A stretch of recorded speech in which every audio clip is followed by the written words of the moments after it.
Kalau begitu, yang ngikut Kristus ukurannya apa? Seorang murid, hallmark murid, apa yang kamu bisa kehilangan demi Kristus. Bukan apa yang kamu bisa terima karena kamu ikut Kristus.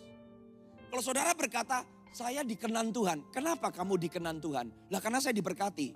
Karena kamu bukan tikus, kamu diberkati. Kamu diselamatkan karena kamu manusia. Kamu disembuhkan karena kamu manusia. Bahkan kitab Yoel pasal yang kedua, ayat yang ke-32 berkata, barang siapa berseru kepada nama Tuhan, mau bukan Kristen, kamu diselamatkan. Orang yang sudah selamat, saudara gak dinilai karena kamu terima sesuatu dari Tuhan. Tuhan gak ngutang hidup sama lo yang ngutang sama Tuhan. Kamu gak mau kasih seluruh hidupmu, tinggalin keselamatan. Saudara, kalau Anda mau cek, kamu ini Kristen. Pertanyaannya, sudah kasih apa kamu sama Tuhan yang kamu sembah? It's all about worship. Siapa yang kamu sembah? Itu yang kamu taati. Siapa yang kamu sembah? Itu yang kamu takuti.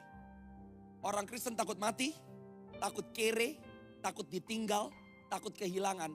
Kamu gak takut sama Tuhan. Berarti kamu lebih menyembah dirimu sendiri. Kalau Kristus jadi yang utama dalam hidupmu, kamu gak takut mati. Kamu gak takut miskin. Kamu gak takut ditinggal. Kamu gak takut dilupakan. Karena kenapa? Ketakutanmu satu.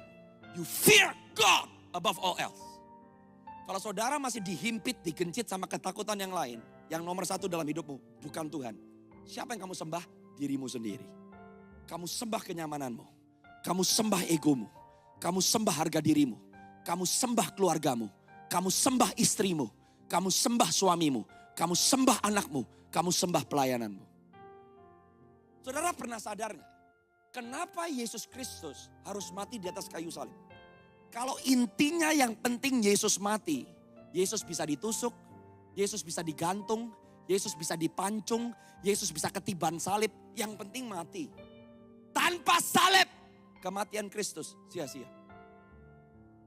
Tanpa salib, kebangkitan Kristus sia-sia. Karena penyembahan bukan bicara apa yang kamu bisa lakukan.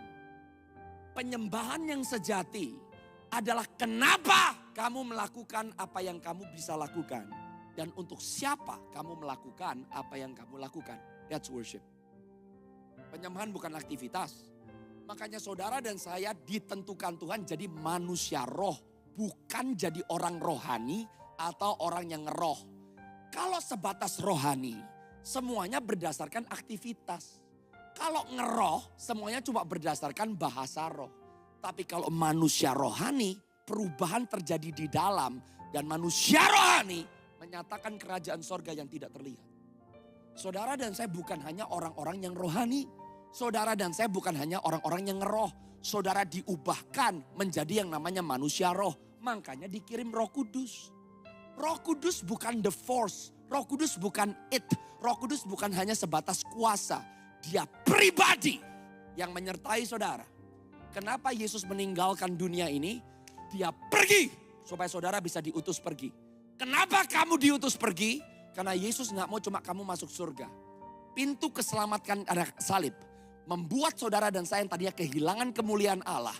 Saudara sekarang bisa terima kembali kemuliaan yang hilang. Dijadikan sama seperti Yesus.